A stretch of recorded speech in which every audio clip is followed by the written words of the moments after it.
గల్ఫ్‌లో భయపడాల్సినటువంటి పరిస్థితులు ఏమీ లేవు అన్నటువంటిది స్థానికంగా ఉన్నటువంటి ఆహ్, హిందువులు, భారతీయులు, ముస్లింలు వీళ్ళందరూ చెప్తున్నారు. అంటే ఇండియా నుంచి అక్కడికెళ్ళి ఉద్యోగాలు చేస్తున్నటువంటి మన వాళ్ళందరూ చెప్తున్నటువంటిది.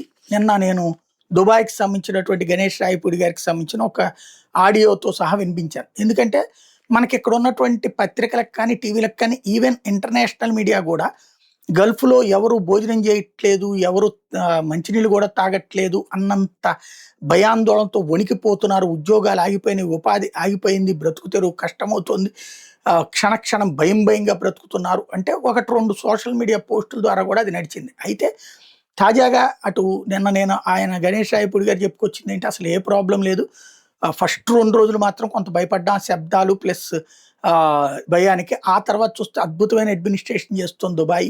ఆహ్, ఈ మిస్సైల్‌లు వస్తున్నప్పుడు, డ్రోన్‌లు వస్తున్నప్పుడు వెంటనే మెసేజ్ వచ్చేస్తుంది. ఫోన్‌లో మెసేజ్ అట్లాగే మైక్ సైరన్ వచ్చేస్తుంది. వెంటనే అందరూ దాక్కోవడం. ఆ తర్వాతన ఒక 15 నిమిషాలకి అయన్నీ డెబ్రిస్ అది దారిలోనే కూల్చేస్తుంది. Intercept చేసేస్తున్నది Dubai. ఇంతవరకు వేలాది 14,000 వీటిని కంట్రోల్ చేసిందది. ఏం పెద్ద ప్రాబ్లమ్ ఏం రాలేదు. ఆ డెబ్రిస్ కింద పడడం వల్ల వచ్చినటువంటి మంటలు తప్పించి మరేం లేదు. దాన్నే అతిగా ప్రొజెక్ట్ చేస్తున్నారు. ఈవెన్ ఎయిర్‌పోర్ట్ కూడా పెద్దగా ఏం డ్యామేజ్ కాలేదు. పక్కన చిన్నపాటి దెబ్బలు తప్పించి. ఏం లేదని చెప్తున్నారు. అదే సందర్భంలో సౌదీ అరేబియా నుంచి కొంతమంది మిత్రులు కూడా ఆ తర్వాతన నాకు మెసేజెస్ పెట్టారు. ఇక్కడ మాకు అంతేనండి ఏమీ లేదు. పేపర్‌లో, టీవీలో వస్తున్నంతగా చివరికి మాకేం విపరీతమైన విసుగెత్తిపోతున్నాం. బోలెడంతమంది ఫోన్‌లు చేసేస్తున్నారు. మా బంధువులు, స్నేహితులు, దూరపు చుట్టాలు కూడా ఎప్పుడో ఉన్నోళ్ళు కూడా ఏమైపోయింది, ఎట్లా ఉంటున్నారని చేస్తున్నారు. అసలు ఏ భయం లేదు మాకు.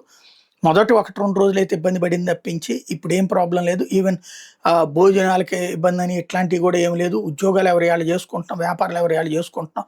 ఈవెన్ హోటల్ నడుస్తున్నాయి, షాపింగ్ మాల్స్ నడుస్తున్నాయి. అసలు వాటి గురించి భయపడాల్సిన అవసరం ఏం లేదు.